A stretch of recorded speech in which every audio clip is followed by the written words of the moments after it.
Hello friends, ओम श्री गणेशाय नमः।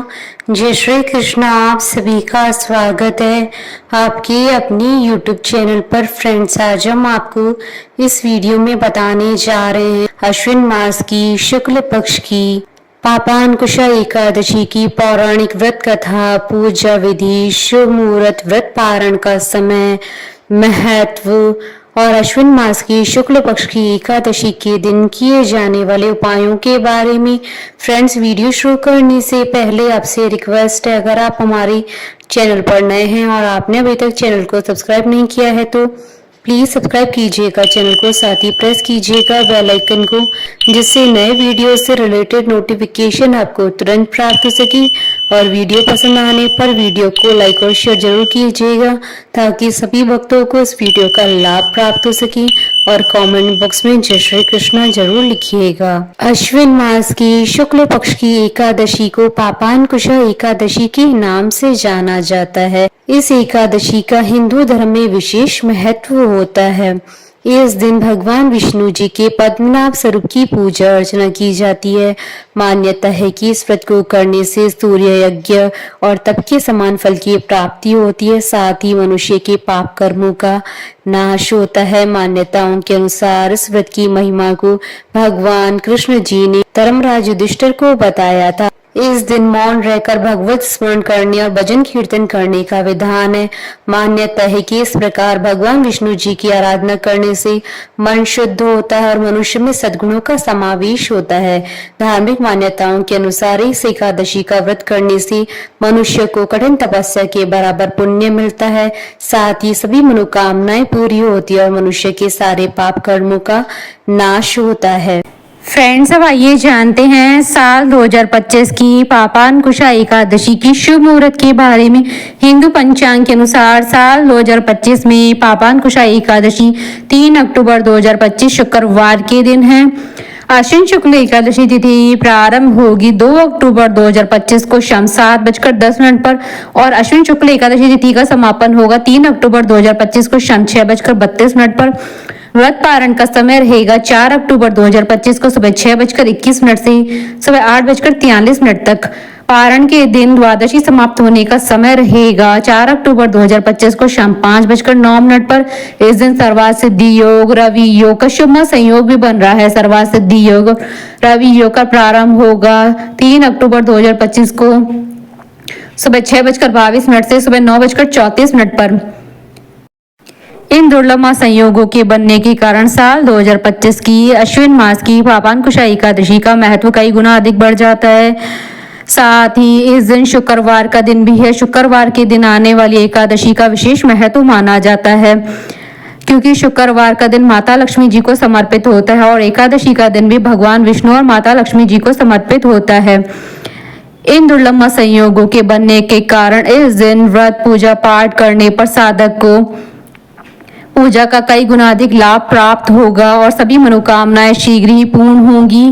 Friends, अब हमारे चैनल पर ज्वाइन बटन को दबाकर हमारे चैनल के मेंबर भी बन सकते हैं। हम हमारे चैनल के मेंबर्स के कमेंट्स को टॉप प्रायोरिटी पर रखकर उनका रिप्लाई करते हैं। फ्रेंड्स, अब आइए जानते हैं पापांकुशा एकादशी की व्रत की विधि के बारे में। पापांकुशा एकादशी व्रत को श्रद्धा और भक्ति भाव से करने वाले व्यक्ति पर भगवान विष्णु प्रसन्न होकर अपनी कृपा बरसाते हैं और उसे सुख संपत्ति, सौभाग्य और मोक्ष प्रदान करते हैं। पापांकुशा एकादशी व्रत वाले दिन साधक को प्रातः काल स्नान करने के पश्चात सबसे पहले श्री हरि विष्णु जी का ध्यान करके व्रत को पूरा करने का संकल्प लेना चाहिए। इसके बाद ईशान कोण में भगवान विष्णु जी की मूर्ति या तस्वीर को पीले कपड़े पर स्थापित करें और उनको स्नान करवाएं। ध्यान रहे कि भगवान विष्णु जी की पूजा में चावल का प्रयोग न करें। चावल की बजाय गेहूं की डेयरी पर भगवान का कलश रखकर उसमें गंगा जल भरे और उस पर पान के पत्ते और श्रीफल यानी नारियल रखे। कलश में रोली से ओम और स्वास्तिक बनाएं। इसके बाद भगवान विष्णु जी को विशेष रूप से पीले फूल और पीले फल आदि चढ़ाएं। इसके पश्चात विष्णु सहस्त्र नाम का पाठ करें और पापांकुश एकादशी की कथा सुने अथवा पढ़ें। यदि संभव हो तो एकादशी की रात्रि को जागरण करते हुए भगवान का भजन कीर्तन करना चाहिए। व्रत के दूसरे दिन किसी ब्राह्मण को भोजन कराने के बाद ही स्वयं भोजन करें। व्रत वाले दिन साधक को अपने सामर्थ्य के अनुसार पूजा पाठ भजन तथा ब्राह्मणों को दान दक्षिणा देनी चाहिए। फ्रेंड्स, अब आइए जानते हैं पापांकुशा एकादशी के दिन किए जाने वाले उपायों के बारे में। यदि आप चाहते हैं कि आपके घर में कभी भी पैसों की तंगी न हो और आपके घर के भंडार हमेशा भरे रहें, तो आज शाम के समय आप विष्णु जी के सामने घी का दीपक जलाएं। साथ ही भगवान को बेसन के लड्डू का भोग लगाएं और भोग लगाने के कुछ देर बाद उन लड्डुओं को प्रसाद के रूप में सबको बांट दें और थोड़ा सा प्रसाद स्वयं भी ग्रहण कर लें। आपके घर के भंडार हमेशा भरे रहेंगे। अगर आप अपने वैवाहिक जीवन को सुखद बनाना चाहते हैं तो आज एक लोटे में जल डालकर उसमें पिसी हुई थोड़ी सी हल्दी मिलाएं और उसमें एक सिक्का डालकर अपने ऊपर से 7 बार वार कर बहते हुए पानी में बहा दें। आपका वैवाहिक जीवन सुखमय रहेगा। अपने जीवन साथी की बेहतरी के लिए आज 5 सुहागिन महिलाओं को घर पर आदर पूर्वक बुलाकर कुछ मीठा भोजन कराएं। अगर घर पर व्यवस्था नहीं हो पा रही है तो 5 सुहागिन महिलाओं के निमित्त भोजन निकालकर उनके घर जाकर दे आएं। आपके जीवन साथी की बेहतरी सुनिश्चित होगी। अगर आप किसी काम में अपनी सफलता सुनिश्चित करना चाहते हैं तो आज भगवान विष्णु जी की पूजा के समय एक हल्दी की गांठ पूजा स्थल पर रखें और अगले दिन जब भी उस काम को करने के लिए घर से निकले तो उस हल्दी की गांठ को पीले कपड़े में लपेटकर अपने पास रख ले। सफलता जरूर मिलेगी। अपने बिजनेस में वृद्धि के लिए आज एक तांबे का चौड़े मुंह वाला कलश लेकर उसे श्री विष्णु जी के मंदिर के मुख्य द्वार और गाय के खुर या पैर के नीचे की थोड़ी सी मिट्टी लाकर रख दें। इस कलश को आप अपनी दुकान या ऑफिस के गेट के पास रख दें और नियमित रूप से 43 दिनों तक उस कलश को धूप दिखाएं।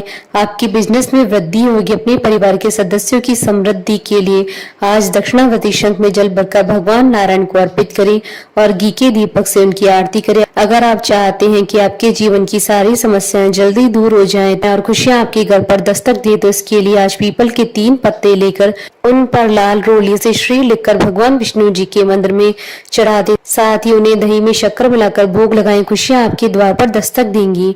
फ्रेंड्स, अब आइए प्रारंभ करें पापांकुशा एकादशी की पौराणिक व्रत कथा। धर्मराज युधिष्ठिर कहने लगी कि हे भगवान, अश्विन शुक्ल एकादशी का क्या नाम है? अब आप कृपा करके इसकी विधि तथा फल कहिए।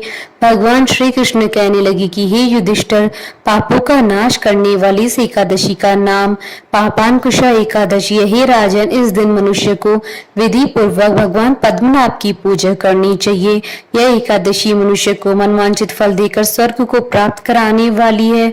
मनुष्य को बहुत दिनों तक कठोर तपस्या से जो फल मिलता है वह फल भगवान गरुड़ ध्वज को नमस्कार करने से ही प्राप्त हो जाता है। जो मनुष्य अज्ञानवश अनेक पाप करते हैं परंतु हरि को नमस्कार करते हैं, वे नरक में नहीं जाते हैं। विष्णु नाम की कीर्तन मात्र से संसार के सब तीर्थों का पुण्य फल मिल जाता है। जो मनुष्य शंख धनुषधारी भगवान विष्णु जी की शरण में जाते हैं उन्हें कभी भी यम की यातना नहीं भोगनी पड़ती है। जो मनुष्य वैष्णव होकर शिव की और शैव होकर विष्णु की निंदा करते हैं वे अवश्य नरकवासी होते हैं। सहस्त्रों वाजपेयी और अश्वमेध यज्ञों के फल से जो फल प्राप्त होता है वह एकादशी व्रत के 16 भाग के बराबर भी नहीं होता है। संसार में एकादशी के बराबर कोई पुण्य नहीं है। इसके बराबर पवित्र तीनों लोकों में कुछ भी नहीं है। इस एकादशी के बराबर कोई व्रत नहीं है। जब तक मनुष्य पापांकुशा एकादशी का व्रत नहीं करते हैं तब तक उनकी देह में पाप वास कर सकते हैं। हे राजेंद्र, यह एकादशी स्वर्ग, मोक्ष,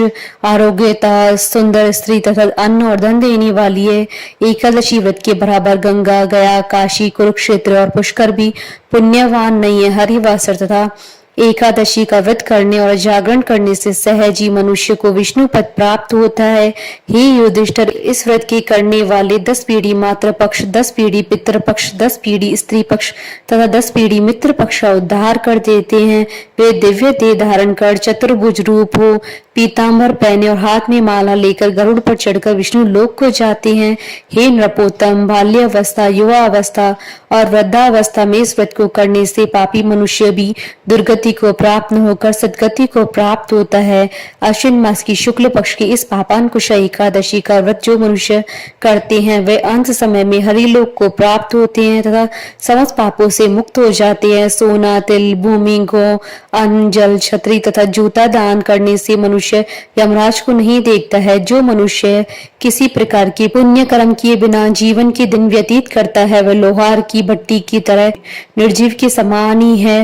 निर्धन मनुष्य को भी अपनी शक्ति के अनुसार दान करना चाहिए तथा धन वालों को सरोवर, बाग, मकान आदि बनवाकर दान करना चाहिए। ऐसे मनुष्य को यम का द्वार नहीं देखना पड़ता है तथा संसार में दीर्घायु होकर धनाढ्य, कुलीन और रोग रहित रहते हैं। भगवान श्री कृष्ण ने कहा, हे राजन, इस संबंध में अब मैं आपसे पापांकुशा एकादशी की व्रत कथा का वर्णन कर रहा हूँ। ध्यान पूर्वक सुनिए।